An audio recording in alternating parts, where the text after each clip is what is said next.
Selamat siang dan salam hangat untuk kita semua. Luar biasa sekali melihat energi Aula Universitas Cut Nyadin yang hari ini. Begitu semangat dan antusias. Hora, menjua-jua, jua-jua. Boleh semangatnya saya mendengar tepuk tangan dari teman-teman semua. Terima kasih banyak.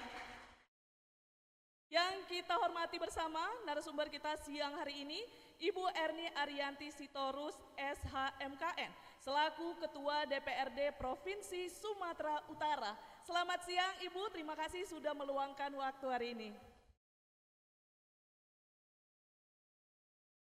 Juga yang kami hormati, Ibu Dr. Apoteker Eva Sartika Dasopang SSI MSI, selaku Rektor Universitas Cut Nyadin.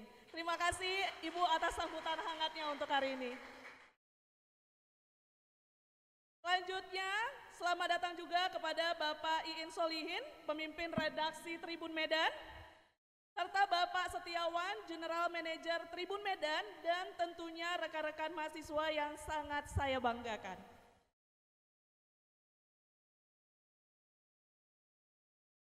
Saya Molly senang sekali bisa memandu rangkaian acara talk show Jumpa Tengah siang hari ini. Program diskusi ini merupakan kolaborasi spesial antara Tribun Medan bersama DPRD Provinsi Sumatera Utara dan Universitas Cut Nyadin. Mengambil momentum bulan April, kita akan berbincang mengenai sebuah tema yang sangat esensial. Masa depan Kartini Muda. Boleh beri semangat ya semua?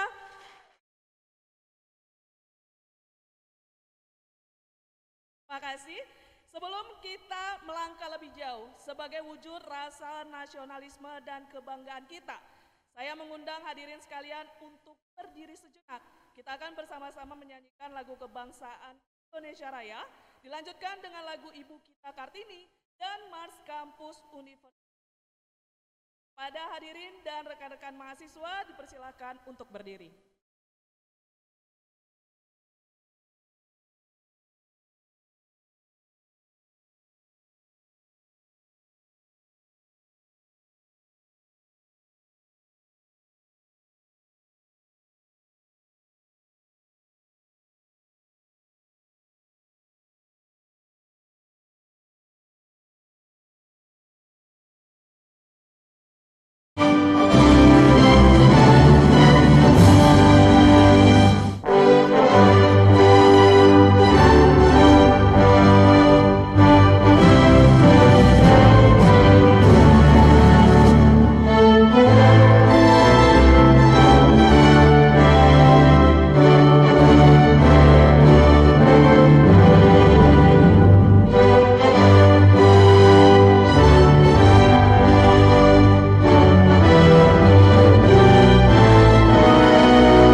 Terima kasih. Hadirin dipersilakan untuk duduk kembali.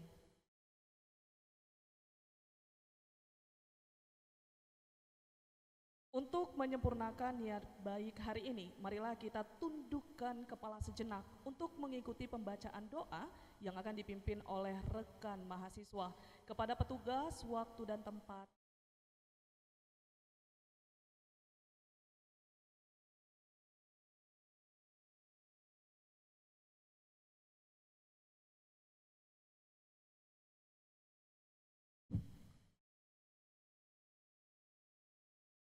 Assalamualaikum warahmatullahi wabarakatuh. Mari sama-sama kita berdoa. Bagi yang muslim akan saya pimpin doanya, dan juga bagi yang non muslim diharapkan untuk berdoa menurut keyakinannya masing-masing. A'udzu billahi minasy syaithanir rajim. Bismillahirrahmanirrahim. Alhamdulillahi rabbil alamin. Wassalatu wassalamu ala asyrafil anbiya'i wal mursalin wa ala alihi wa sahbihi ajma'in. Segala puji bagimu ya Allah atas limpahan rahmat dan karuniamu sehingga kami dapat berkumpul dalam acara yang mulia ini. Ya Allah, ya Tuhan kami, berikanlah kami ilmu yang bermanfaat, pemahaman yang luas, serta hati yang terbuka dalam mengikuti kegiatan ini. Bimbinglah para Kartini muda agar menjadi generasi yang kuat, cerdas, berakhlak mulia, serta mampu menghadapi masa depan dengan penuh keyakinan dan tanggung jawab. Ya Allah, ya Tuhan kami, lancarkanlah acara ini dari awal hingga akhir. Jauhkan dari segala hambatan dan jadikan pertemuan ini membawa manfaat kepada kita semua. Allahumma ighfir lana dzunubana wa liwalidayna warhamhuma kama rabbayana shaghira. Rabbana atina fid dunya hasanah wa fil akhirati hasanah wa qina adzabannar. Wa subhana rabbika rabbil izzati amma yasifun wa salamun alal mursalin walhamdulillahi rabbil alamin. Assalamualaikum warahmatullahi wabarakatuh. Terima kasih banyak kepada mahasiswa yang telah memimpin doa pada hari ini. Sebagai pembuka, sebelum kita masuk ke sesi diskusi, mari kita simak terlebih dahulu sepatah kata sambutan dari perwakilan mahasiswa Universitas Cut Nyak Dien. Kepada rekan mahasiswa dipersilahkan.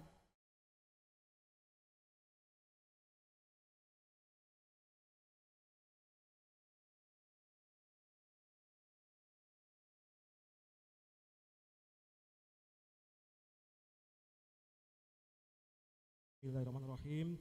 Assalamualaikum warahmatullahi wabarakatuh. Salam sejahtera bagi kita semua. Yang terhormat Ibu Erni Arianti Sitorus, SH MKN, selaku Ketua Dewan Perwakilan Daerah Sumatera Utara, sekaligus narasumber utama kita pada acara ini, kami ucapkan selamat datang dan terima kasih Ibu untuk sekiranya bisa berhadir di kampus tercinta kami, Universitas Cut Nyak Dien Medan.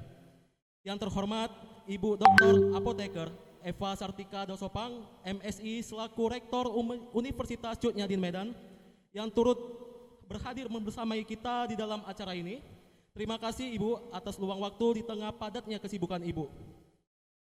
Yang saya hormati Bapak Iin Solihin, selaku pimpinan redaksi media Tribun Medan, yang turut juga berhadir. Terima kasih Bapak.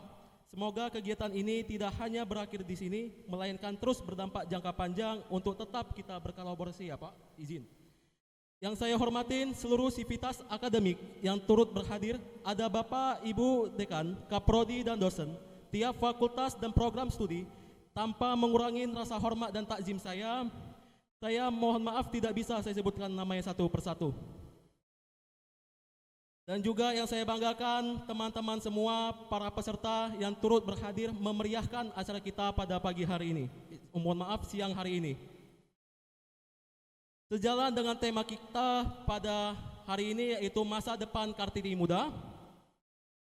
Kita menyadari bahwa semangat Kartini tidak hanya hidup dalam buku sejarah, tetapi juga dapat kita lihat di tengah-tengah kita hari ini.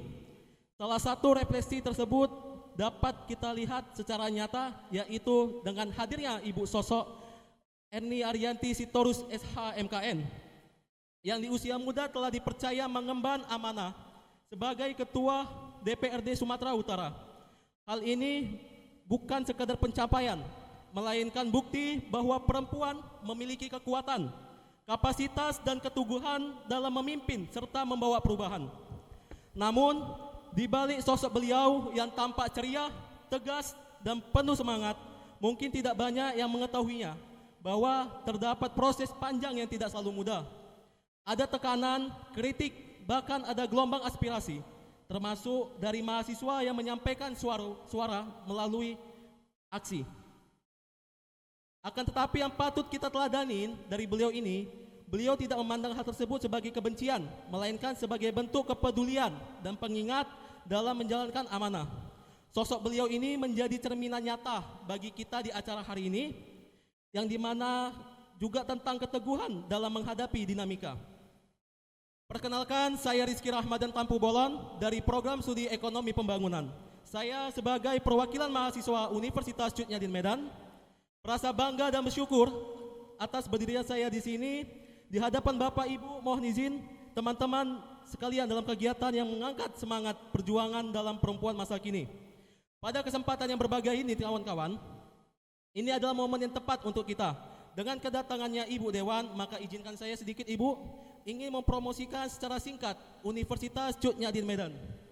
Universitas Cut Nyadin Medan didirikan pada tahun 1956 oleh Yayasan APIPSU, Abdi Pendidikan Ilmu Pengetahuan Sumatera Utara, dan merupakan salah satu perguruan tinggi yang telah berpengalaman dalam menjalankan Tridharma perguruan tinggi, yaitu pendidikan, penelitian, dan pengabdian kepada masyarakat.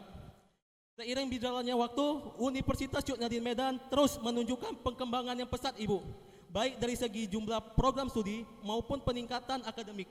Hal ini dibuktikan dengan diraihnya akreditasi baik sekali dari Badan Akreditasi Nasional Perguruan Tinggi.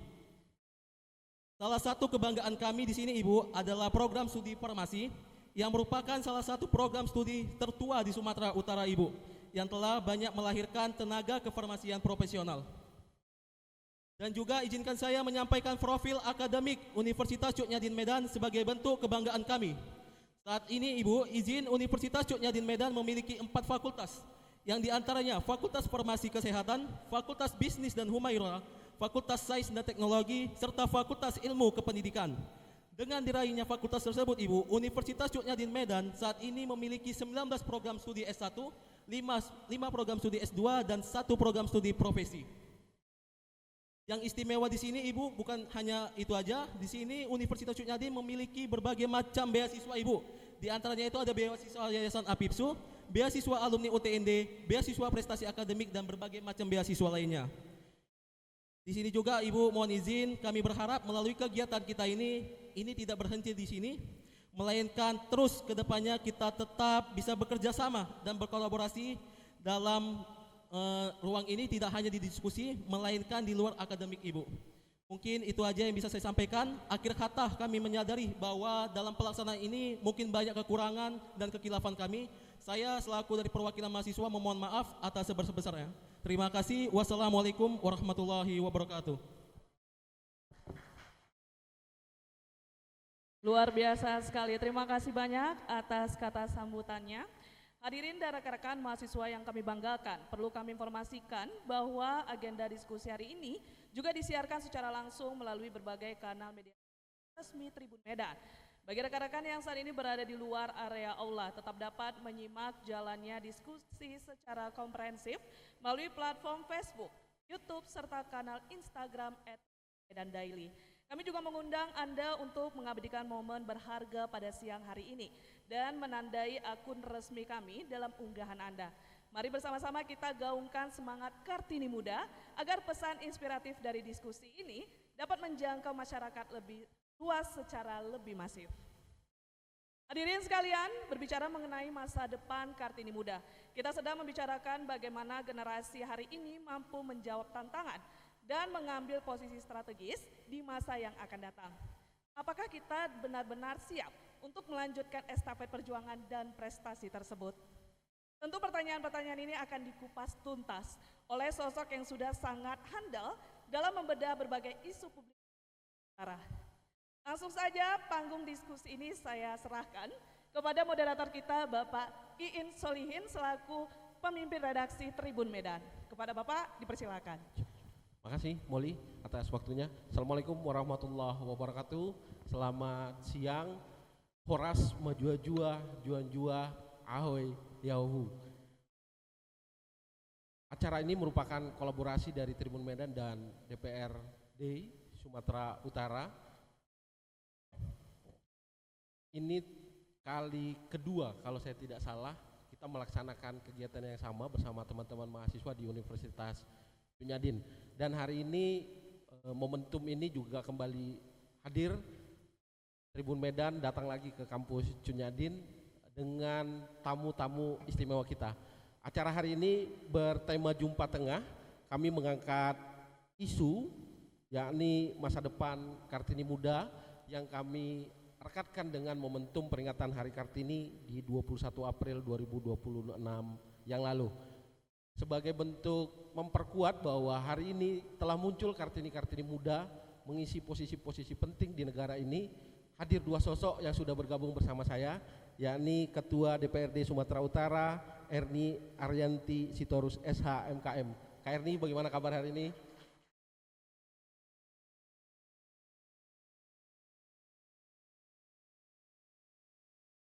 Alhamdulillah ya, sehat.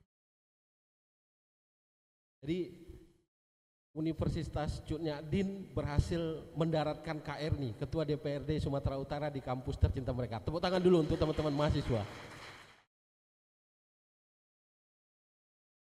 Tribuners sekalian yang menyimak tayangan ini melalui live streaming kami di akun sosial media kami, YouTube Tribun Medan, Instagram Tribun Medan Daily, dan Facebook Tribun Medan. Anda dapat menyaksikan tayangan ini secara langsung.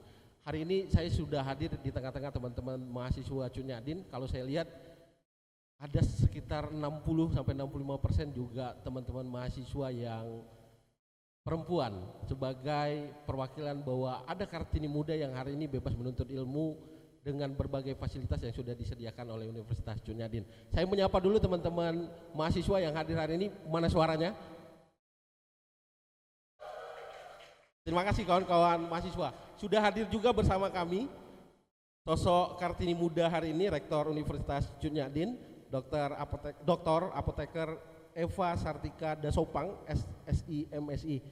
Ibu Eva, bagaimana kabar hari ini Bu Eva?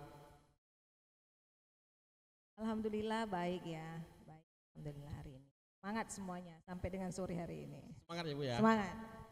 Tribuners, kita akan membahas bagaimana kemudian masa depan Kartini Muda, tentu dengan dua sosok yang sudah malang melintang, satu di dunia politik dan satu di dunia akademik.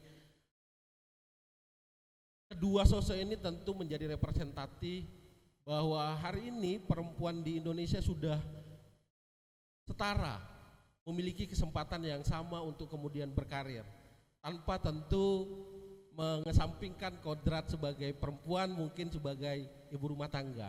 Nah, bagaimana kemudian kedua sosok ini bisa membagi waktu, memanage dengan baik rumah tangga, memanage dengan baik kemudian kehidupan berkeluarga dan karir mereka. Saya akan mulai dulu dari Kak Erni. Kak Erni, tadi sudah teman mahasiswa membukanya dengan semangat sekali bahwa ada sosok Kak Erni hari ini memimpin DPRD Sumatera Utara. Rasanya jabatan yang bukan kaleng-kaleng hari ini. Ada proses politik di sana, ada kemudian beragam kali-kaliku yang mungkin terjadi untuk kemudian sampai duduk menjadi ketua DPRD.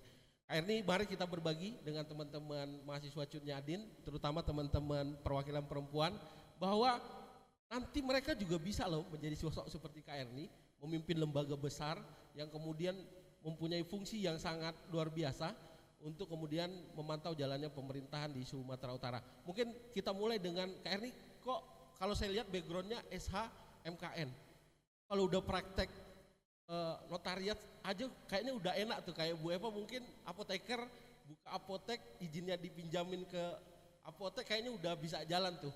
Loh Kak Erni memilih untuk kemudian ke politik deh, Apa sih yang mempengaruhi itu dan apa sih kemudian yang memutuskan Kak Erin untuk menempuh jalur politik?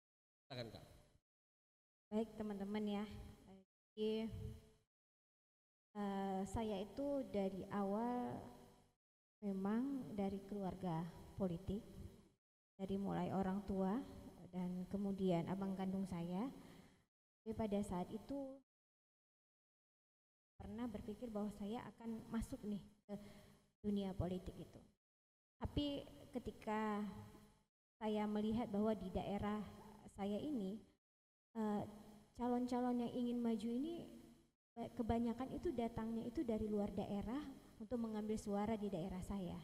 Kemudian dijelaskan oleh orang tua saya bahwasanya kalau yang datang ke sini itu dari luar daerah, mungkin untuk memperjuangkan daerah ini itu artinya belum seluas yang asli dari Jadi putri daerah. orang luar datang ke kampung Kak Erin terus jadi pemimpin daerah gitu kira-kira? Kira-kira ya kalau dari DPRD ini kan ada yang namanya daerah pemilihan ya. Saat itu kan daerah pemilihan itu ada 12 daerah pemilihan dan Labuhan Batu Raya ini termasuk salah satu daerah pemilihan 6. Apil 6 ya Kak? Ya 6, itu ada 3 kabupaten, Labuhan Batu, Labuhan Batu Utara dan Labuhan Batu Selatan. Saat itu yang dari Golkar mungkin karena saya memang membawa bendera Golkar. Belum ada siapa nih yang mau dicalonkan. Yang pasti yang pertama kita harus memenuhi kuota 30% perempuan. Amanat undang-undang ya Kak, keterwakilan perempuan. Iya, tapi setelah itu ya saya beranikan diri, tapi bukan saya ujuk-ujuk kemudian saya mencalonkan diri, tapi saya mempersiapkannya itu 2 tahun sebelum berikutnya gitu. Oke, berarti Kakak kalau kemarin pemilihan kita di 2024, berarti di 2021 tuh Kakak udah mulai? Saya itu dari 2 periode. Berarti Jadi sejak tahun berapa tuh Kak? 2019 saya dilantik, berarti 2017 itu saya sudah mulai turun ke masyarakat untuk meyakinkan masyarakat bahwa saya hadir buat mereka saat itu. Yang menarik tadi Kak Erin bilang bahwa orang tua menyampaikan bahwa orang luar yang datang ke sini dia menjadi perwakilan di sana. Kakak mau ambil alih nih kira-kira. Ada sosok anak muda dari daerah, putra daerah lah kalau kita bilang hari ini, putra putri daerah yang kemudian memutuskan untuk kayaknya saya main deh gitu. 2017 berarti 2017. 17. Dan itu langsung di Golkar. Langsung Golkar. Kartini muda hari ini tentu ya contoh Kak, konkret bahwa ada orang sosok Kak Erni Labuhan Batu sana sekitar 8 jam ya Kak dari Medan.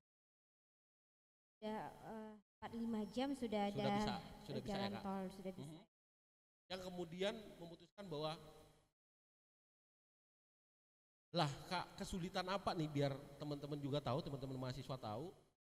Kenapa yang pertama Kakak rasakan? Memang amanat undang-undang sejak kemarin sudah ada 30% keterwakilan perempuan tapi saat itu saya yakin partai juga hanya melengkapi prosedur tuh.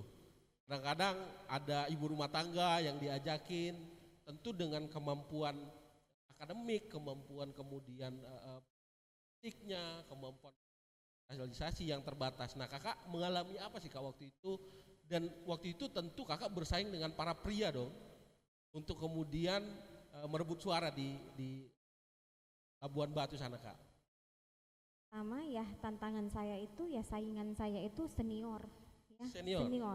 Senior yang sudah beberapa kali duduk yang dari dapil sana sudah beberapa kali duduk di DPRD. Saya nggak mau memposisikan diri saya hanya sebagai pelengkap saat itu bahwa jangan jadi pelengkap. Nggak boleh jadi pelengkap. Kita harus memposisikan ya diri kita itu ketika kita sudah masuk ke dalam itu ya berarti kita harus betul-betul berjuang. Terus kita betul-betul dalam politik ini ya betul-betul saya harus terpilih dan saya harus dipilih. Pasti adalah yang pertama itu saya harus memperkenalkan ke masyarakat siapa saya. Walaupun sebenarnya saya punya nama besar di belakang saya, orang tua saya, tapi orang tua saya itu tidak mengajarkan saya bahwa hanya duduk dan menerima hasil, tidak. Tapi setiap hari itu saya bagaimana hubungan saya dengan masyarakat ya, masyarakat nanti pemilihan itu tidak ragu-ragu lagi untuk memilih saya begitu. Bahwa figur-figur ini sudah muncul. Ini teman-teman mahasiswa menyimak ini Kak. Udah tepuk tangan, belum diminta udah tepuk tangan nih Kak. Kak ini lalu itu waktu itu di 2019 berarti ya Kak, bertarung untuk tingkat kabupaten dan saya untuk provinsi, langsung provinsi. 2 periode di provinsi. Iya. Rasanya agak apa ya? Inilah ya, hebat lah ya ini yang bisa tempur langsung ke level provinsi. Kakak tunggu dulu, saya geser dulu ke Eva. Bu Eva, ini kita hadir dengan sosok Kak Erni ke teman untuk memberikan bahwa ada sosok Kartini. Kak Erni ini, Kak koreksi kalau saya salah, usianya baru 36 ya Kak. 36 jadi ketua DPRD Sumatera Utara. Tapi saya mau koreksi juga, 35 tahun saya sudah di 35 tahun sudah duduk jadi ketua DPRD. Ketua termuda nggak Kak se-Indonesia?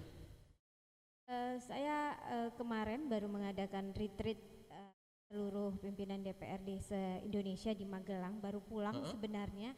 Tapi saya sudah janji dengan panitia nih harus menepati nih janji hadir ke sini. Jadi kalau saya melihat itu, kalau dari provinsinya itu sendiri, iya saya paling muda. Tapi kalau kabupaten masih banyak yang muda-muda, itu juga bisa menjadi inspirasi buat kawan. Ya, kasih tepuk tangan dulu yang meriah. Bu Eva, ini baru sedikit loh Bu, baru 10% nih kita ngomongin soal KRN ini. Bahwa ada contoh nyata hari ini politik keras betul. Tidak mudah untuk kemudian mendapat jabatan dan dipercaya dan di legislatif itu kemudian bisa satu forum menyatakan bahwa seseorang menjadi ketua. Nah Bu Eva sendiri, Bu bagaimana kemudian Bu yang hari ini menjadi rektor, bahwa perlu tadi Kartini di zamannya Kartini era itu memang masih perempuan dengan berbagai keterbatasannya. Memang ada privilege Kartini, kalau seperti Kak Erni tadi ada privilege dari orang tuanya yang bupati, kemudian dia juga mendapat. Tapi stigma bahwa perempuan itu hanya 3 kata orang-orang dulu Kak. Ada dapur, sumur. Hari ini stigma dapur, sumur, kasur itu mulai didobrak oleh perempuan-perempuan Indonesia.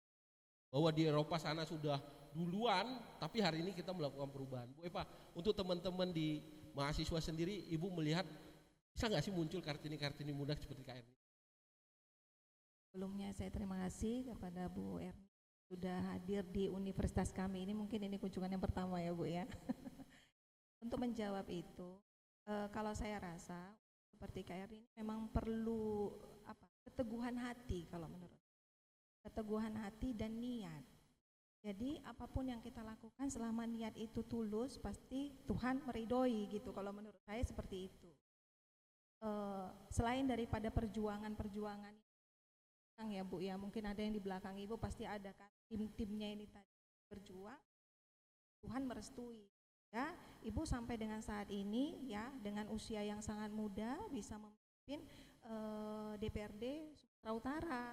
Jadi itu merupakan saya sebagai perempuan yang mungkin usianya tidak semuda Bu Erni, tapi saya dengan melihat Bu Erni sebagai ketua DPRD itu memberikan rasa bangga di hati kita sebagai kaum perempuan bahwa perempuan itu bisa. Ternyata perempuan itu bisa untuk memimpin, yang mayoritas mungkin banyak laki-laki ya Bu ya di situ ya. Karena kemarin saya datang Musrembang juga, ketemu dengan Ibu juga.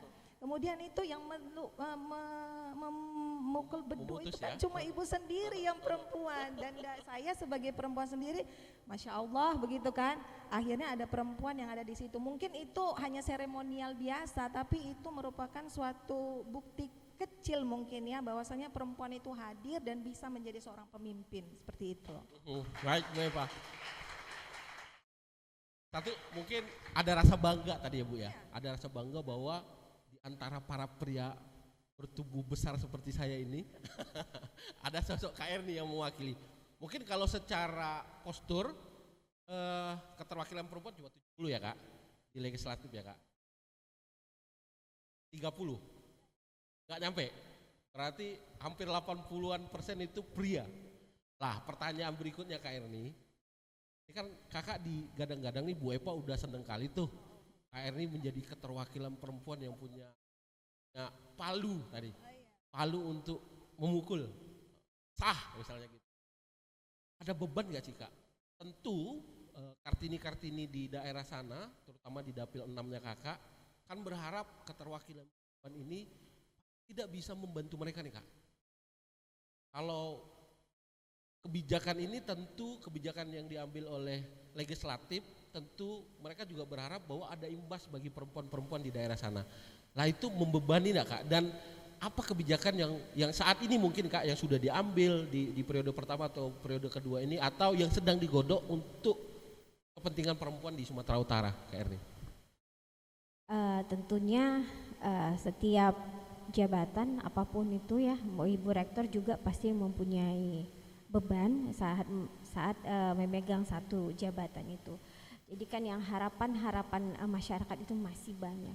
Ini kan kita melihat bahwasanya saya tidak mau bicara hanya soal dapil saya aja, karena hari ini saya itu bukan hanya milik dapil saya aja, tapi ini sudah saya punya Sumatera Utara ya Kak? Sudah punya Sumatera Utara. Mungkin dulu di saat saya di periode pertama masih menjadi anggota biasa, saya mungkin hanya memikirkan dapil saya saja. Tapi kalau hari ini mungkin saya tidak boleh besar sebelah gitu loh. Saya nggak boleh hanya memikirkan dapil saya saja, tapi semua kebijakan itu yang harus kita ambil untuk masyarakat Sumatera Utara. Seperti yang dikatakan memegang palu itu, ketika memegang palu, ketika mengetokkan palu itu, itulah harapan seluruh masyarakat dan bagaimana masyarakat itu dalam pembangunan nanti untuk 1 tahun ke depannya. Itu bebannya ada di saya dan dibantu oleh teman-teman yang ada di fraksi. Tentu kalau bicara masalah perempuan, apa-apa saja yang sedang diperjuangkan di DPRD, saya rasa hari ini belum, kalau melihat dia seperti kita kerjasama dengan Dinas Perlindungan Perempuan dan Anak. Bagaimana implementasinya itu di masyarakat. Yang pertama sudah pasti kita menjalankan fungsi kami sebagai DPRD untuk penganggarannya dan kemudian pengawasannya, dan bagaimana aturan itu tadi dijalankan, aturan tadi itu dijalankan enggak di lapangan atau di masyarakat. Dan itu punya tugasnya adalah dari salah satu komisi yang ada di DPRD untuk mengawasi mitranya. Mungkin kalau saya tidak salah ini komisi E ya, untuk membidangi ini. Saya rasa teman-teman juga concern, walaupun laki-laki juga concern dengan isu-isu perempuan. Baik Kak ini, saya geser ke Bu Rektor. Bu Rektor, di dunia akademik tentu hari ini Bu Rektor memantau lah teman-teman mahasiswa.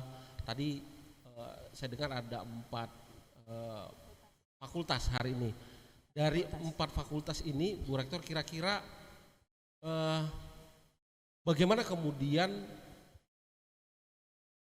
proses belajar, mau fasilitas, mau kesetaraan dengan mahasiswa laki-laki lah kira-kira. Ini teman-teman laki-laki kita mengalah dulu sedikit ya, karena kita temanya perempuan, kita kasih perempuan dulu ya.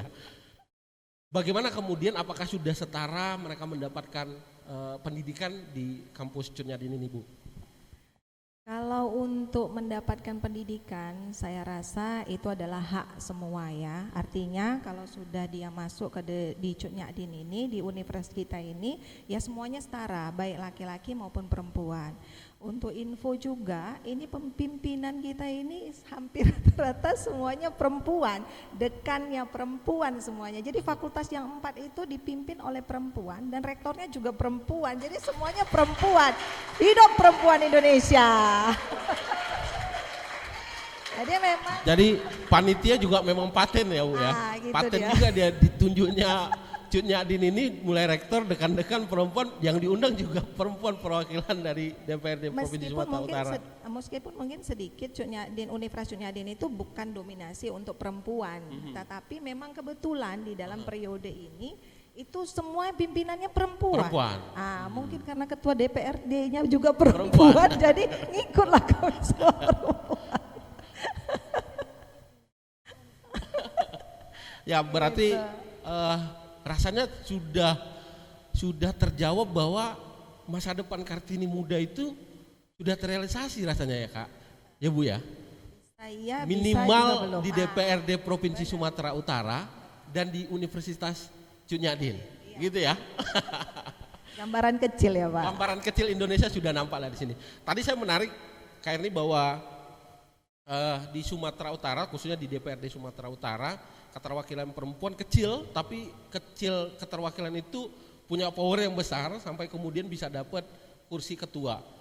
Dan di level pimpinan dewan kayaknya cuma satu ya Kak, ketuanya lah. Iya, ada 5 pimpinan, saya sendiri perempuan. Nah pertanyaannya, bagaimana Kakak bisa memastikan 4 wakil Kakak ini juga oke dan bisa sejalan dengan, tentu perempuan agak beda lah pendekatannya dalam memutuskan. Kalau laki-laki, karena saya laki-laki cenderung emosional kan Bu. Nah kalau perempuan ini saya lihat kemarin Kak Erni ini ada demo, dia keluar Bu, gitu ya Kak. Lah satu tadi bagaimana kemudian meyakinkan 4 teman-teman ini bahwa keputusan yang Kak Erni ambil itu adalah keputusan yang terbaik untuk masyarakat Sumatera Utara. Dan kedua, fenomena tadi, bagaimana Kakak kemudian mau tampil berjumpa dengan teman-teman demonstran. Oke, yang pertama ya, gimana saya berkomunikasi dengan 4 wakil pimpinan saya.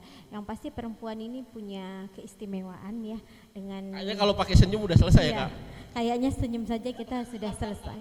Yang pertama ya pasti kita berdiskusi terlebih dahulu, dan saya tidak mau menempatkan diri saya bahwa harus saya saja yang didengar. Dari 4 keterwakilan laki-laki dari pimpinan, saya harus berdiskusi dan meminta pendapat dari masing-masing wakil dari beda fraksi. Ya justru pasti ya perempuan nggak pakai emosi, mungkin pakai senyum gitu. Jadi kita punya keistimewaan di saat kita mengajak diskusi itu. Jadi laki-laki ini mungkin pikirannya itu lebih santai, lebih tenang, lebih adem daripada sesama laki-laki. Itu mejanya bisa lempar-lemparan. Sekarang di DPRD nggak pernah mukul meja aja, saya nggak pernah lihat. Gitu. Dan Karena hadir sosok perempuan agak kalem jadinya gitu ya Kak. lebih adem. Lebih adem gitu ya. Yang kedua tadi pertanyaannya mengenai ya kemarin fenomena yang lagi rame-ramenya anak-anak demo. Dari awal saya diyakinkan untuk bukan untuk tidak hadir, mungkin begini, mungkin keselamatan yang utama, keamanan dan keselamatan yang utama. Tapi saya memberanikan diri dari teman-teman saya yang saat itu pertama kali saya ajak untuk keluar untuk menerima demonstran. Saya bilang, kalau kita tidak keluar, kalau saya tidak keluar, ini akan semakin ribut. Karena saya mohon maaf, saya melihat teman-teman yang demo sekarang itu, ini beda sama orang-orang demo zaman dulu. Kenapa? Kalau dulu itu emang sesuai dengan apa yang mau disampaikan. Kalau sekarang itu beda. Apa bedanya itu ya belum tentu apa yang menjadi isu itu yang disampaikan. Bahkan melenceng-melenceng begitu. Tapi saat itu saya itu pertama kali justru saya bilang setelah saya keluar di hari pertama itu masih seminggu lagi saya harus menerima demo. Saya bilang ke sekretariat, kita buat open house aja Pak, daripada tiap hari saya harus menerima di demo. Open house kita ajak masyarakat untuk kumpul. Oh Ibu jangan nanti jadi masalah begini. Akhirnya kalau tiap hari itu namanya open house Pak, bukan demo. Ini demonya kenapa? Dan ketika saya melihat ada beberapa anak-anak yang demo sampai saya hari ketiga, hari keempat, saya menyimpulkan bahwa mereka hanya ingin melihat siapa perwakilannya yang hadir. Di situ saya melihat.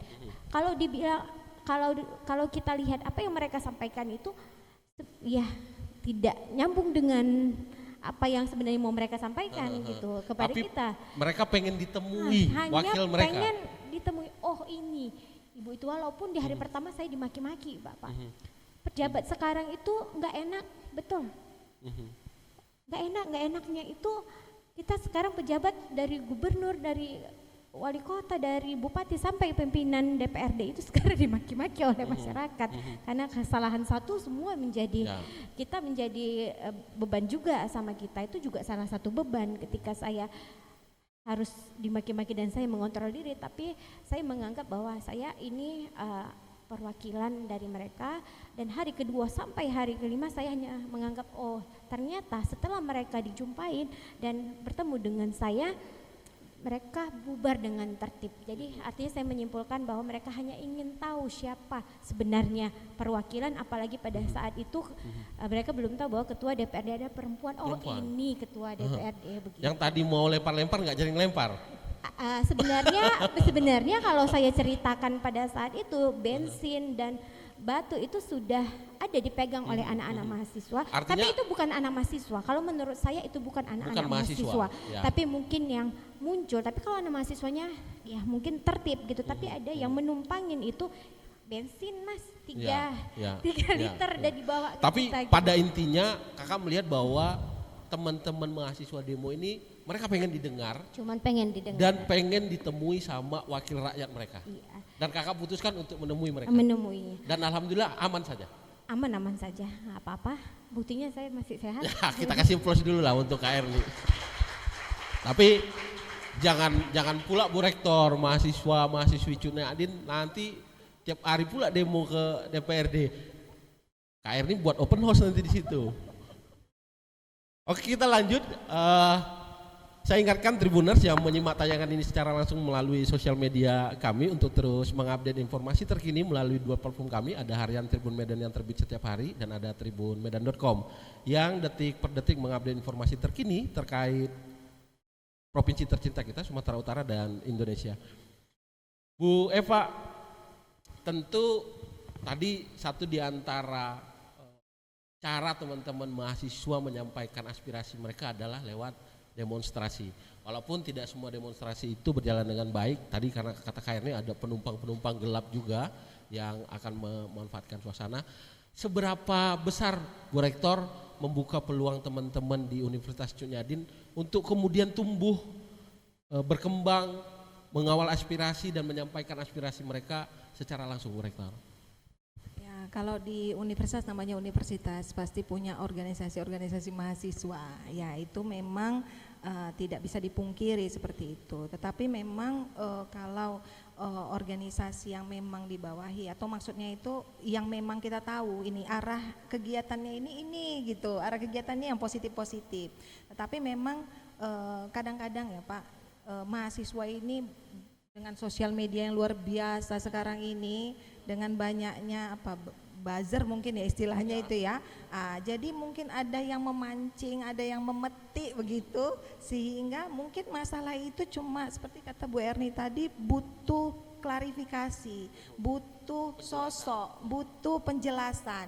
Begitu dilihat yang datang itu adalah perempuan, muda, cantik, ya lulus semuanya ya Bu ya, nggak jadi demo ya. Kira-kira begitu. Tapi itulah tadi Pak, kalau dia organisasi di dalam universitas itu memang kita tidak boleh matikan, tetapi bagaimana kita itu mengarahkan bahwasanya ini organisasi tujuannya adalah untuk hanya mengkritisi, bukan anarkis, hanya mengkritisi saja. Karena memang tugasnya mahasiswa salah satunya selain daripada belajar pastinya memberikan aspirasi ya, menyatakan aspirasi dia kepada pemerintahan yang mungkin berjalan saat ini begitu. Itu baik, aja Pak. Bu Eva. Kita kembali ke topik bahwa masa depan Kartini muda nih mau kayak mana nih. Tapi tadi sudah terjawab dalam talk show kita ini bahwa ya Kartini muda itu sudah muncul, dan belenggu-belenggu yang ada waktu di eranya zaman Ibu Kartini itu sudah mulai terlepas satu persatu, dan perempuan-perempuan Indonesia punya tempat dan masa depan yang baik sampai hari ini. Tapi tentu ada hambatan. Nah kalau Kak Erni ini di 2026 ini kaum perempuan mulai pusing-pusing nih Kak Erni. Gas naik, itu kan, plastik naik, semua naik nih Kak. Selain kenaikan harga-harga tadi, menurut Kak Erni hambatan apa sih yang hari ini masih membelenggu perempuan di Indonesia khususnya di Sumatera Utara Kak Erni? Sebenarnya kalau ya dibicara hambatan, saya nggak begitu fokus pada hambatannya ya, karena memang perempuan ini memang sebanyak di underestimate lah, begitu saya melihat bahwasanya seperti saya mau hanya bicara pengalaman politik saya begitu. Jadi perempuan ini ketika 30% itu diminta untuk menjadi keterwakilan, ya mereka menganggap mereka hanya sebagai pelengkap, dan kemudian mereka di saat dalam perjuangan untuk merebut suara di masyarakat itu udah minder duluan. Udah takut duluan ya Kak? Udah takut duluan gitu. Dan itulah yang membuat kadang-kadang mungkin partai ini tidak menekankan bahwa wajib dari salah satu dapil itu kamu harus perempuan sekian ya. Nah, tapi kalau ditekankan, saya rasa perempuannya ini lebih banyak lagi keterwakilannya di DPRD. Sampai hari ini pun kita tidak memenuhi 30% itu gitu. Jadi masih banyak lah. Jadi suara-suara untuk perempuan seharusnya kalau tadi kursi legislatif ini lebih dari 30%, lebih banyak suara-suara untuk memperjuangkan perempuan gitu pada hari ini. Jadi jangan underestimate gitu ya Kak ya. Ketika ada peluang itu mainlah di situ kata orang Medan gitu ya Kak. Mainkan gitu.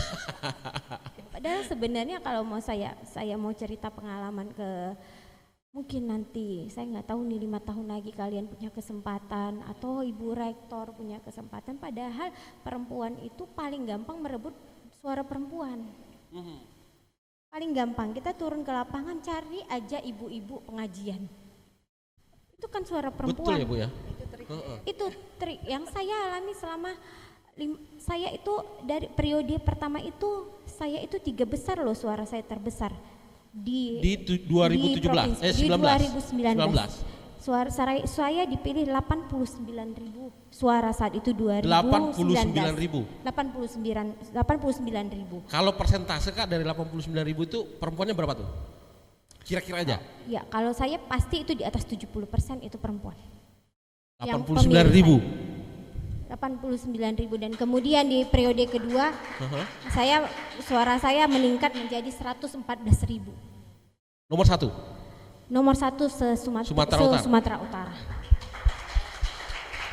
Ketika saya flashback ke belakang, kenapa saya suaranya sebesar ini? Gitu. 89 ke 114.000.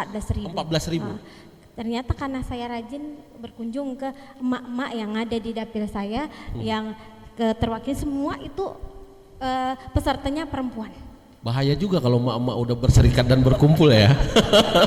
Dan jumlah DPT kita perempuan lumayan loh Kak. Iya. Dan pada 2024 yang lalu kan ini semuanya Gen Z dan milenial yang memilih kita. Betul. Nah, dari ini mungkin ada 30% yang memilih saya gitu, karena saya juga rajin datang ke sekolah-sekolah saat itu.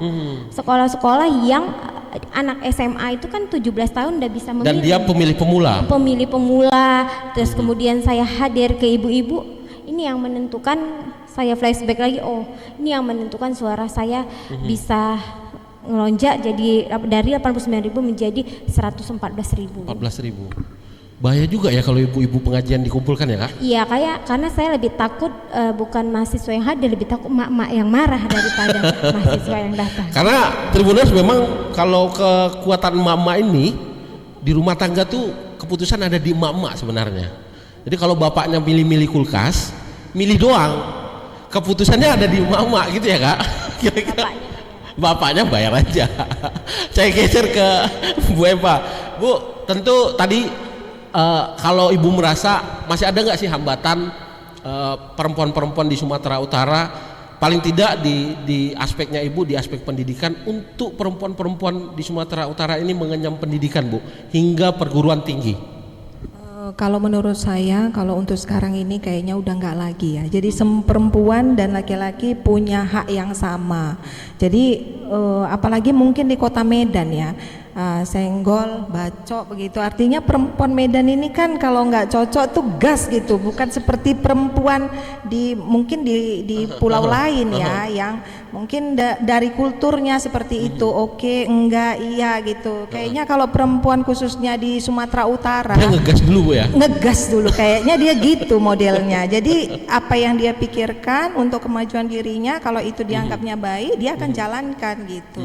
Itu menurut saya, Pak. Oke, tadi menarik juga Bu Rektor sempat menyinggung bahwa ada KRI juga menyinggung bahwa hari ini teman-teman Gen Z dan Gen Alpha nanti akan kemudian menjadi masa depannya Indonesia ini. Kalau bahasa pemerintahnya itu Indonesia Emas 2045. Nah, ada pergeseran nih Bu Rektor dan KRI nih. Dulu Kartini itu dia sering bersurat kepada temannya di Eropa bahwa dia begitu kagum dengan perkembangan di Eropa. Dia bandingkan dengan kehidupan perempuan di Jawa yang masih dipingit, nggak bisa kemana-mana, sedangkan di Eropa sana sudah fashionable, mereka bebas berekspresi. Nah, hari ini teman-teman Gen Z dan teman-teman Gen Alpha dihadapkan dengan tadi Bu, sosmed, bahwa apa yang mereka rasakan, apa yang mereka butuhkan itu gampang aja, lewat handphone mereka udah bisa suarakan itu. Nah, di titik itu kalau menurut Bu Rektor, bagaimana kemudian teman-teman memanfaatkan sosial media ini untuk kemudian dia mendapatkan mendapatkan benefit lah, baik dari sisi pendidikan, baik dari sisi kesejahteraannya, Bu Rektor? Kalau menurut saya Pak, dengan sosial media saat ini untuk mendapatkan, mungkin kalau untuk mahasiswa itu income atau menjadi terkenal atau gitu ya, bisa jadi entrepreneur. Iya, bisa menjadi entrepreneur dengan biaya yang mungkin murah. Kalau dibandingkan dengan yang dulu kan nggak mungkin, mesti punya biaya yang besar gitu. Tapi kalau sekarang kan tidak. Tetapi memang harus kita akui juga, kadang sosial media ini punya dua sisi. Ada sisi pisau yang tajam, ada yang tumpulnya. Jadi artinya ada yang gelap dan ada terangnya gitu.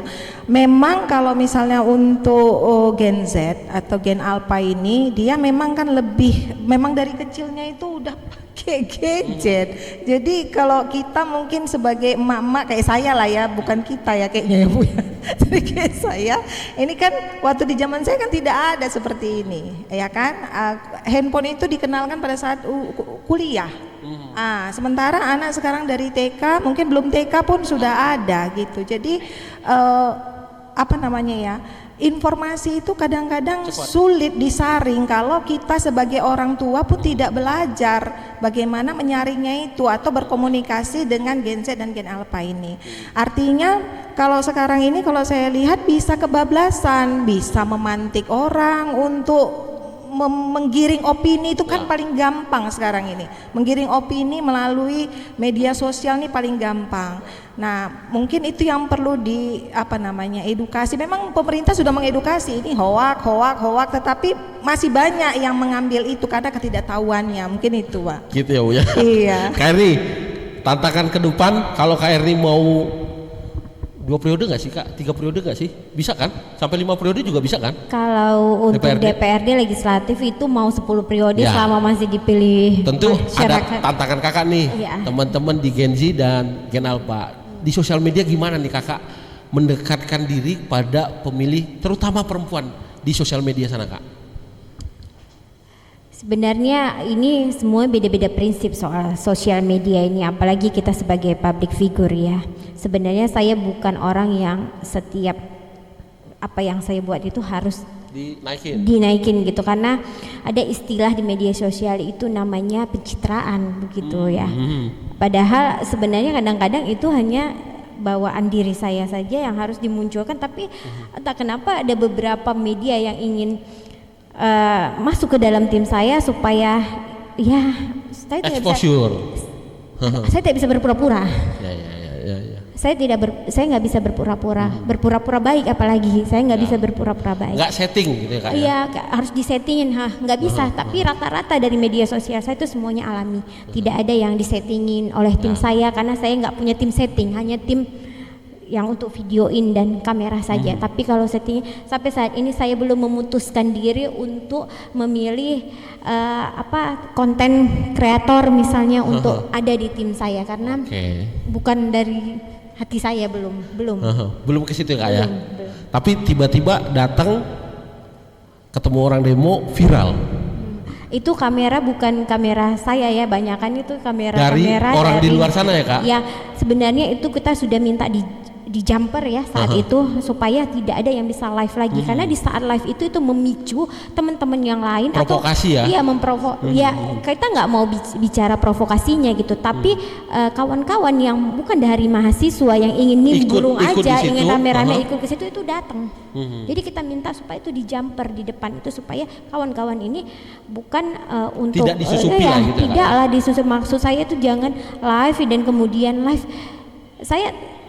Saya mengerti teman-teman ini mungkin bagi mereka ketika ketua DPR yang ini kita marah-marahi kita akan viral begitu ya. Tapi nggak jadi marah pula ya Kak? Ada juga yang marah-marah gitu, tapi saya coba senyum. Waktu saya senyum dia makin marah. Ya jadi saya sudah gitu. Ya apa yang bisa saya jelaskan, apa yang bisa saya tenangkan. Tapi kalau masih marah-marah saya akan kasih waktu, ketika kita tidak bisa bicara baik-baik maka saya akan masuk ke dalam. Karena saya nggak mau memperkeruh suasana. Tapi intinya tadi ketika Kakak tampil ke sana dan menjumpai teman-teman dan tidak ada yang... Nggak ada. Masalah clear dan se-Indonesia yang paling aman dan nyaman tidak terjadi itu adalah Sumatera Utara, karena kekompakan kami juga dengan gubernur, dengan Kapolda, dengan Panglima Kodam, dengan Pangdam, bahwasanya kita sudah berkomunikasi bahwa kita harus menerima siapapun yang datang demo saat itu, dan di Polda diterima, di DPRD diterima saat itu, dan teman-teman TNI itu menjadi teman kita untuk pengamanan.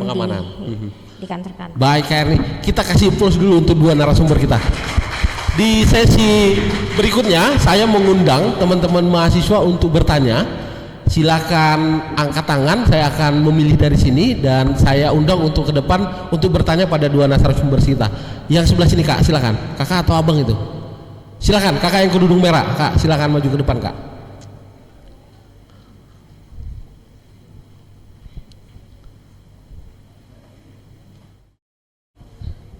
Boleh di sini Kak, di atas aja nggak apa-apa Kak, biar disorot kamera, biar mamanya tahu Kakak masuk. Boleh pinjem sama Bu Rektor. Lah, Kakak namanya siapa, dari fakultas apa, dan ingin bertanya kepada siapa? Silakan. Baik, terima kasih. Assalamualaikum warahmatullahi wabarakatuh. Terima kasih atas kesempatannya. Mohon izin, perkenalkan nama saya Mas Royani Hasibuan.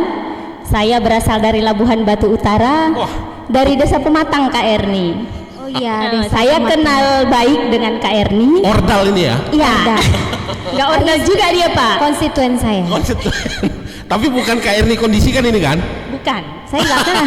Bahkan Kak Erni nggak tahu saya mahasiswa di sini, Pak. Oke, silakan.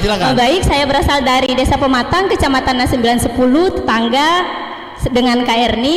Saya mahasiswa Magister Manajemen. Semester 2 Kak, semester 2 baru. Baik, saya sebagai putri daerah Labuhan Batu Utara sangat bangga memiliki sosok pemimpin muda, Kartini muda dari daerah Labuhan Batu Utara, khususnya Kecamatan 910 kampung saya. Sekampung lah ini ya? Sekampung Pak. Jadi saya sangat ingin sekali gitu bisa mengganti sosok Kartini muda yang ada di depan saya. Kenapa? Ya mungkin nanti beliau sudah pensiun atau sudah waktunya istirahat, saya yang akan menjadi gantinya. Bisa jadi di legislatif atau di instansi lainnya. Baik, izin Kak, sebelumnya kita berbicara masalah Kartini masa muda, Kartini masa depan. Seorang perempuan yang terdiri dari seorang anak, yang terdiri dari seorang ibu, yang terdiri nantinya jadi seorang istri. Istri dulu baru ibu dulu ya, maaf. Nah setelah itu maka hal yang paling mendasar adalah sebuah pendidikan. Karena seorang ibu adalah madrasatul ula bagi seorang anaknya, begitu. Terkait pendidikan Kak, sebagaimana kita ketahui di Sumatera Utara saya pikir belum terlalu merata ya Kak, khususnya daerah-daerah terpencil. Misalnya tahun lalu kita lihat bagaimana SD di daerah Kepulauan Nias. Masih banyak sekolah-sekolah yang belum tersentuh sama fasilitasnya dengan sekolah yang ada di daerah kecamatan misalnya. Apakah seorang sosok inspirasi muda dari Labura ataupun yang saya anggap kakak saya sendiri memiliki program yang namanya pendidikan secara merata mulai dari kota sampai dengan pedesaan? 3 hari yang lalu Kak, ada beberapa orang tua yang menelpon saya. Dek, tolong adakah info beasiswa untuk S1 dan S2? Baik dari Labura, dari Paluta, dari Labuhan Batu Induk, sangat banyak yang bertanya kepada saya.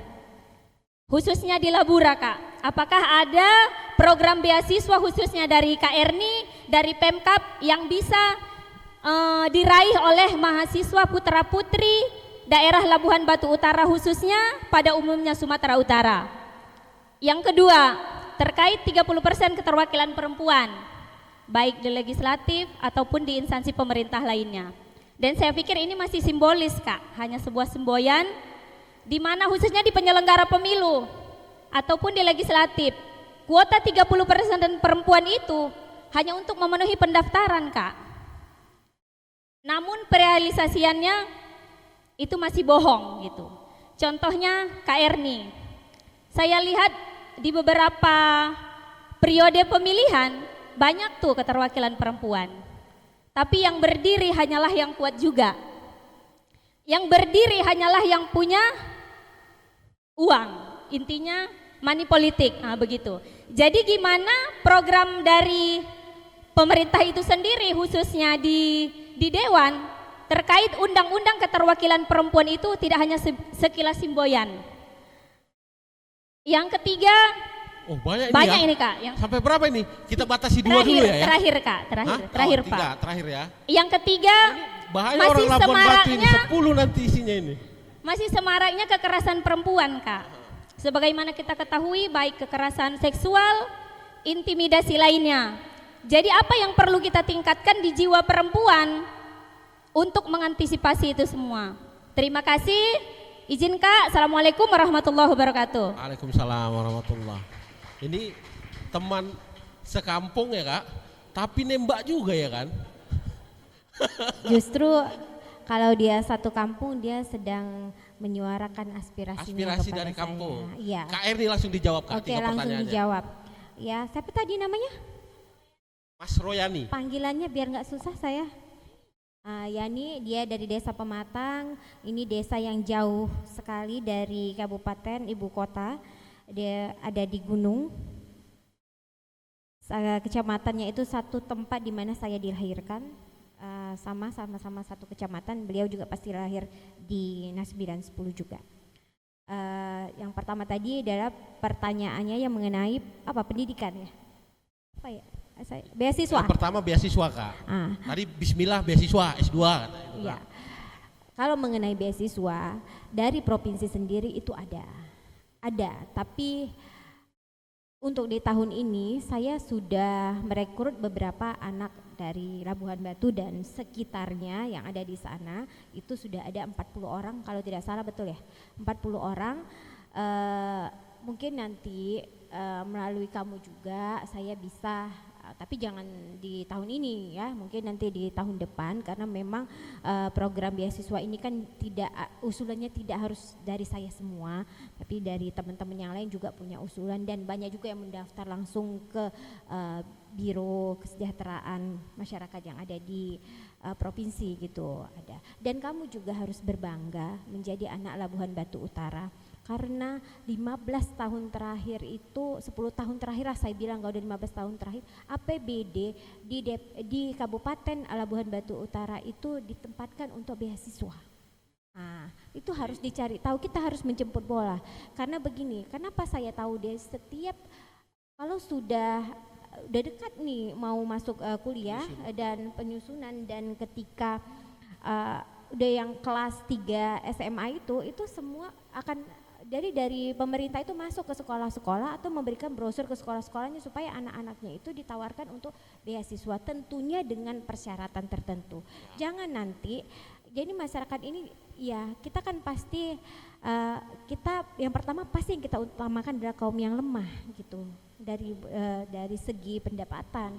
Jangan nanti di Labuhan Batu ini banyak juga yang sawitnya lebar-lebar ya Kak? Lebar-lebar Pak, apalagi sawit sekarang itu udah 3.500 ya. Jadi jangan minta beasiswa. Jadi jangan pura-pura miskin Kakak bilang begitu ya? Iya saya begitu, dimanapun saya ada pertemuan mau curhat saya harus tembak, saya bilang ya ibu harus malu ketika ibu mampu tapi ibu mengusahakan anak ibu mendapat beasiswa, sementara teman-teman yang tidak mampu jadi tidak mendapatkan ini, begitu. Nah, tahu diri juga masing-masing gitu.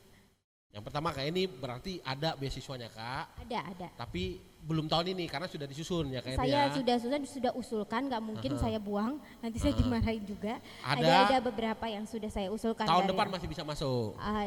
Insya Allah tahun depan, yang tahun ini juga masih dicek dulu layak atau tidak menerima. Ya, yang pasti beasiswa ini diberikan pada orang yang layak menerimanya. Kan gitu ya Kak. Yang kedua tadi soal keterwakilan Kak. 30%.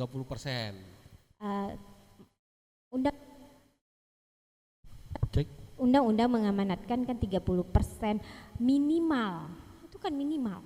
Bukan maksimal 30%, minimal. Tapi ketika kita sendiri yang nggak bisa buat maksimal sebagai perempuan, yang minimal itu akan tetap menjadi template begitu setiap masa periode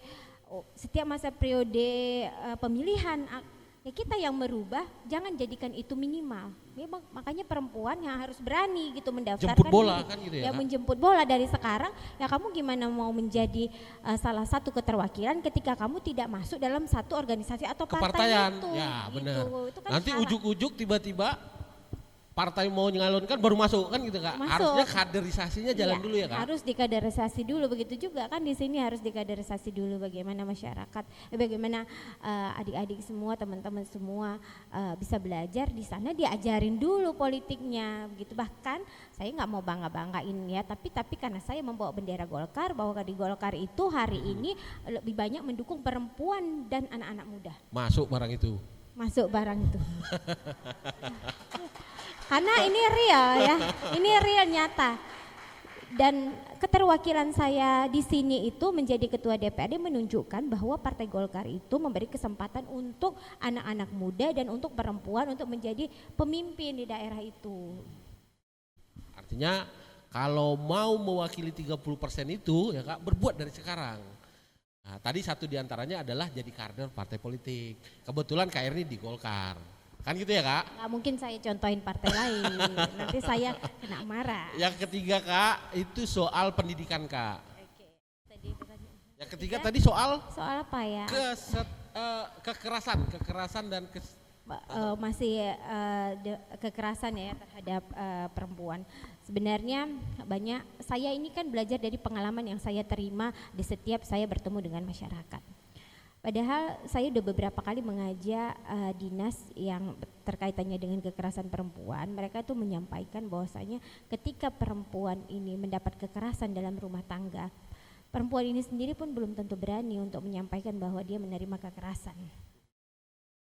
Padahal kalaupun tetangganya tahu dan tetangganya memberitahu, itu juga pasti si pemberitahu ini akan ditutup siapa identitasnya, nggak mungkin dikasih tahu. Jadi sebenarnya kekerasan ini masih banyak ada ya, karena perempuan itu sendiri juga takut untuk berbicara, takut untuk membicarakan, takut speak up. Takut, itu pengalaman di setiap lapangan yang saya jumpai lah. Ini kan masyarakat yang paling dekat dengan masyarakat itu adalah bukan bupati, bukan gubernur, tapi adalah anggota DPRD yang setiap saat turun ke lapangan. Baik, itu kita satu lagi lah ya Kak ya. Boleh satu lagi. Ada Yang di belakang itu silakan. Ya, jangan, ya benar, Dek, maju ke depan, Dek. Seperti tadi, nama, kemudian dari fakultas apa. Kalau bisa, bukan Labuan Batu lagi kan?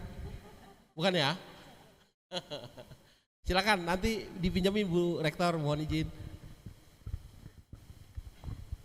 Assalamualaikum warahmatullahi wabarakatuh. Perkenalkan, nama saya Nadia Putri Amanda. Saya dari Prodi Ilmu Hukum Universitas Cunyadin. Bu, belakang ini kan kita sering lihat nih. Kampungnya dari mana, Dek? Kampungnya dari Aceh. Oh, dari Aceh. Iya, Aceh Kakak tahu Lesmawi. betul ya, Kak? Saya tahu wajahnya Aceh. Suami saya orang Aceh, wajahnya begini semua saudaranya. Lanjut, Dek. Belakangan ini kan kita sering lihat pemberitaan soal meningkatnya kekerasan seksual terhadap perempuan. Baik yang terjadi di ruang publik, lingkungan pendidikan, bahkan di ruang digital. Padahal kan kita udah tahu nih, udah ada undang-undangnya nomor 12 tahun 2022 tentang tindak pidana kekerasan seksual sebagai payung hukum.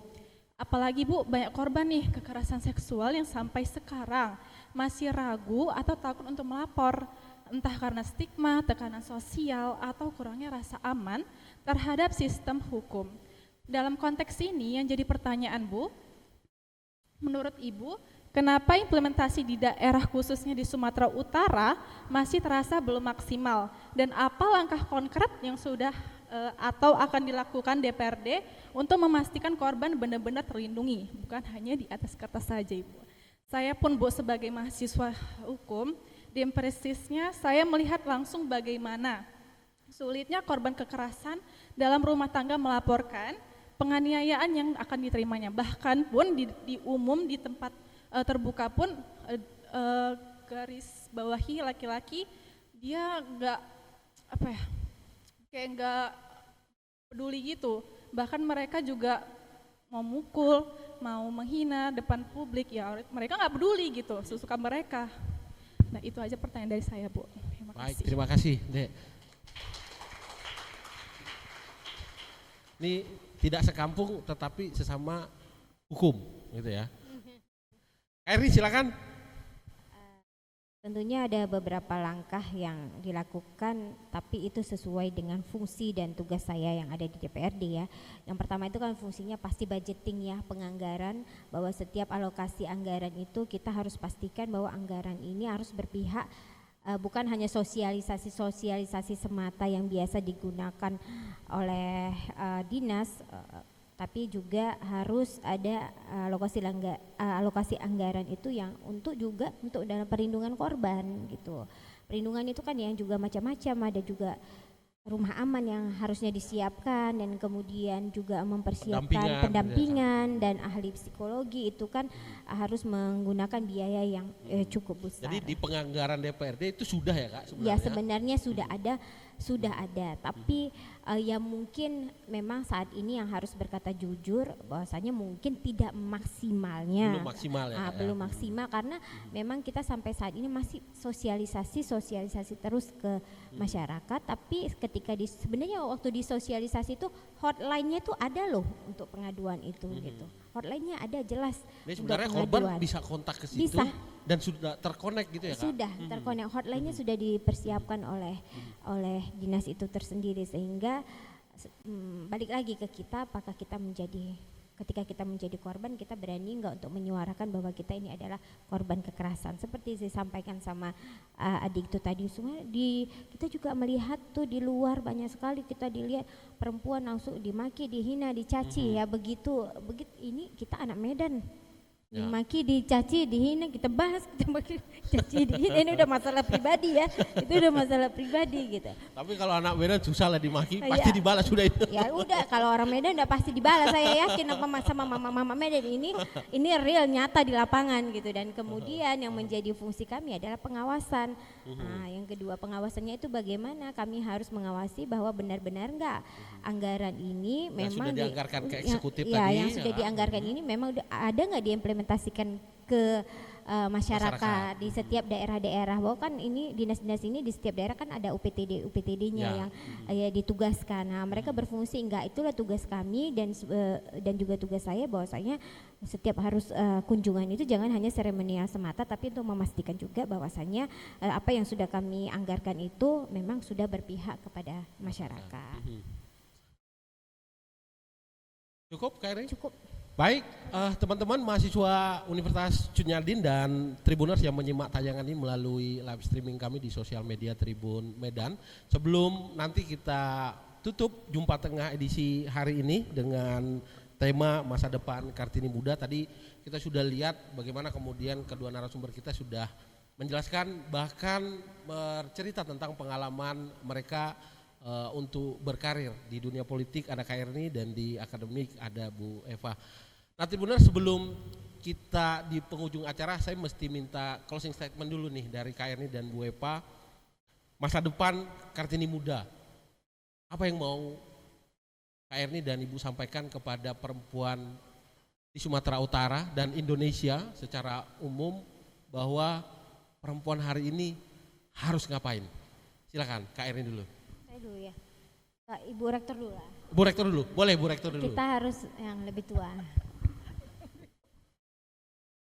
Iya, kalau sekarang ini perempuan itu memang kalau kita lihat di kondisi sekarang ini ya, khususnya di peringatan hari ini Rajang Ajeng Kartini ini, Hari Kartini ini membawa inspirasi untuk kaum perempuan di luar sana, bahwasanya perempuan itu harus terus berdaya ya, harus terus berjuang baik dari segala sisi, baik dari sisi keuangan mungkin, pendidikan, bersosial dan segala macam. Jadi intinya perempuan itu harus menjadi inspirasi, paling tidak untuk anaknya. Jadi apabila perempuan itu cerdas, insya Allah anaknya menjadi cerdas. Intinya seperti itu. Mungkin itu saja dari saya. Terima kasih Bu Rektor. Saya geser ke Kak Erni, silakan Kak. Saya mengajak perempuan-perempuan Indonesia terkhusus Kartini Muda di masa depan yang akan menggantikan saya dan Ibu Rektor suatu hari nanti. Saya ingin mengajak adik-adik semua, teman-teman semua untuk menjadi penggerak perubahan yang hari ini masih banyak kekurangan dan tempat untuk perempuan, maka kalian harus terus berjuang untuk merubah bahwasanya perempuan bisa menjadi garda terdepan dalam pembangunan Indonesia. Begitu Kak? Baik, Tribuners dan teman-teman mahasiswa di Universitas Cunyadin, saya belum minta tepuk tangan, sudah tepuk tangan. Bayangkan ini antusiasnya teman-teman, tidak ngantuk menyaksikan sampai selesai talk show kita hari ini. Sekali lagi saya minta tepuk tangan yang meriah untuk dua narasumber kita yang sudah hadir hari ini. Izin tambahan sedikit ya kepada teman-teman semua di sini. Mungkin ini adalah waktu yang singkat untuk kita dapat bertemu. Tapi satu hal yang ingin mau saya sampaikan kepada Ibu Rektor juga dan kepada tenaga pendidik, apabila kalian memerlukan untuk magang di DPRD, jangan segan-segan menghubungin saya. Kalian punya kesempatan, atau kalau pengen hadir,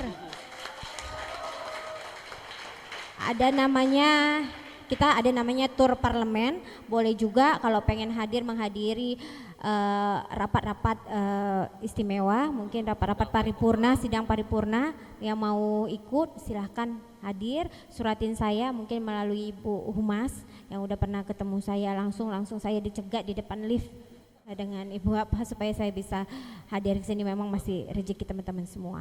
Dan dengan waktu yang singkat ini saya belum bercerita semua tentang pengalaman saya beberapa tahun ini, tapi saya punya buku. Coba ada bukunya ya Kak? Ada.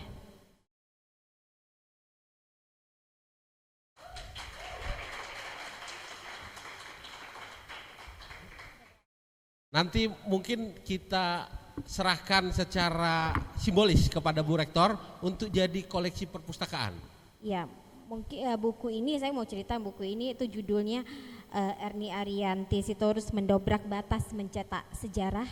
Mendobrak batas mencetak sejarah. Mencetak sejarah. Kenapa saya mencetak sejarah? Karena saya perempuan pertama sekali yang menjadi ketua DPRD di Provinsi Sumatera Utara. dan di usia saya yang masih muda, sebenarnya bukan teman-teman aja, saya kadang juga masih hari ini saya pengen sampai hari ini tuh saya masih pengen coba dong ini nyata enggak, sampai hari ini tuh masih bertanya, dan sampai hari ini saya bilang kenapa saya masih pantas enggak, saya sudah pantas enggak, sampai hari itu mesti menjadi pertanyaan saya, dan ini tidak pernah saya kejar, tapi Tuhan kasih ini ke saya. Tapi pasti semua ada di sini, saya enggak bisa cerita hari ini semua dengan waktu yang terbatas dengan kesibukan kita masing-masing. Nanti akan saya kasih, tapi cuma ada 10, mungkin nanti teman-teman bisa bergantian. Makasih. Terima kasih Kak Erni. Nanti teman-teman bukunya mungkin nanti di perpustakaan kita Bu ya. Tadi saya tengok di depan sana ada perpustakaannya, teman-teman nanti bisa gantian di sana. Tapi kalau pengen tadi Kak Erni sudah membuka kesempatan tuh teman-teman untuk magang atau menyaksikan langsung paripurna, tinggal nanti teman-teman di Humas bersurat kepada Kak Erni. Satu peluang sudah terbuka untuk teman-teman belajar langsung dari Kak Erni untuk bagaimana kemudian menjadi anggota legislatif dan Ketua DPRD Sumatera Utara. Sekali lagi terima kasih Kak Erni, terima kasih Bu Eva sudah hadir dalam talk show Jumpa Tengah kita hari ini berbicara tentang Kartini masa depan. Tribuners, terima kasih sudah menyimak tayangan Jumpa Tengah hari ini. Kita jumpa di tayangan berikutnya dengan tema dan narasumber yang spesial pula. Terima kasih sekali lagi. Assalamualaikum warahmatullahi wabarakatuh. Horas.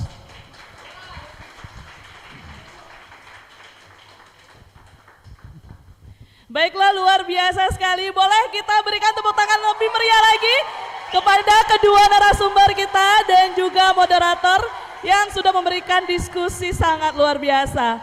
Keren-keren banget diskusinya, banyak banget inspirasi yang tentunya kita dapatkan hari ini, dan semoga para Kartini muda bisa menjadi seperti Kak Erni dan juga Ibu Rektor kelak ya. Sebagai bentuk apresiasi dan penghargaan atas ilmu yang telah dibagikan, agenda kita berlanjut pada prosesi penyerahan cindramata kepada Bang Iin Solihin, Ibu Erni dan juga Ibu Rektor dimohon untuk berdiri, dan penyerahan cendramata kami mohon kesediaan Bapak Iin Solihin untuk menyerahkan kepada Ibu Rektor dan juga kepada pihak DPRD Provinsi Sumatera Utara.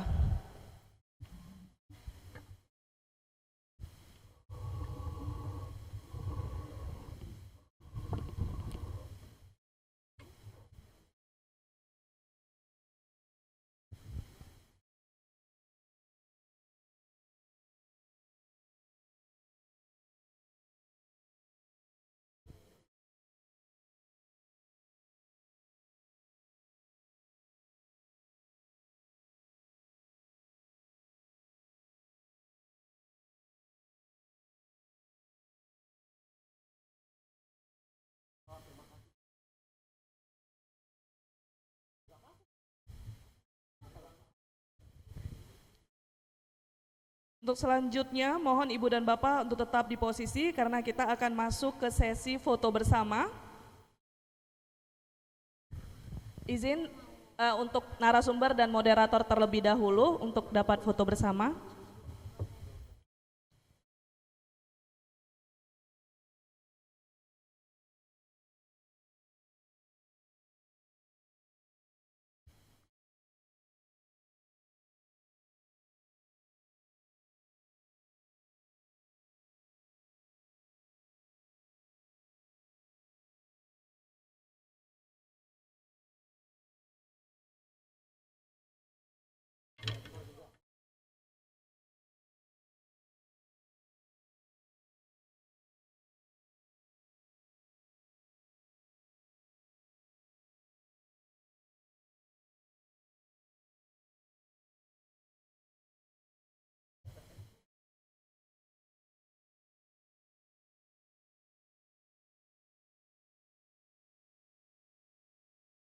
Selanjutnya moderator dan kedua narasumber untuk dapat foto bersama.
arahnya ke situ, Kak.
Baik, kepada para narasumber dan juga moderator boleh untuk berkumpul dan dapat foto bersama bertiga.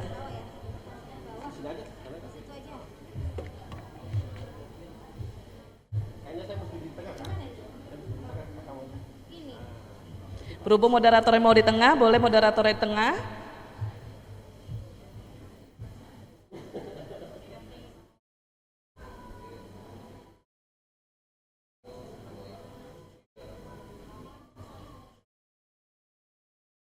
Untuk selanjutnya boleh kepada para narasumber dan juga moderator untuk ke bawah dan depan panggung agar dapat foto bersama para mahasiswa.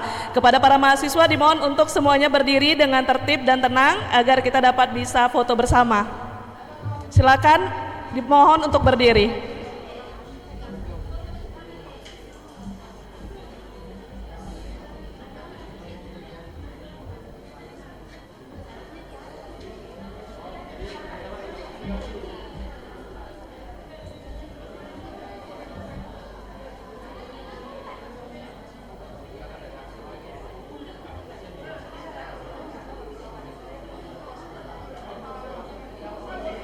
Baik teman-teman, sudah ready semua?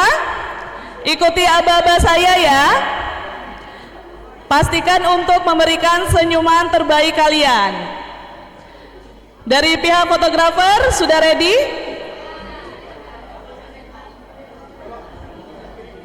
Boleh di sebelah sana, masih ada yang kosong, boleh ke sebelah sana.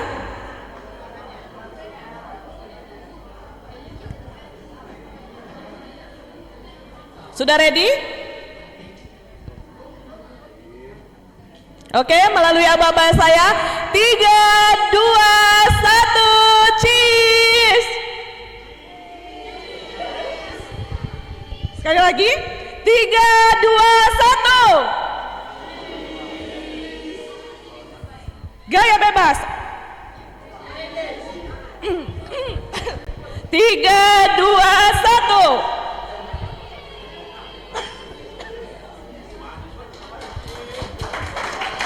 Baiklah, terima kasih. Menjadi Kartini Muda adalah tentang keberanian untuk terus bertumbuh dan memberi dampak. Saya Molly, mewakili seluruh tim dari Tribun Medan dan Panitia Universitas Cut Nyak mengucapkan terima kasih atas perhatian Anda. Selamat sore dan sampai jumpa di program Jumpa Tengah selanjutnya.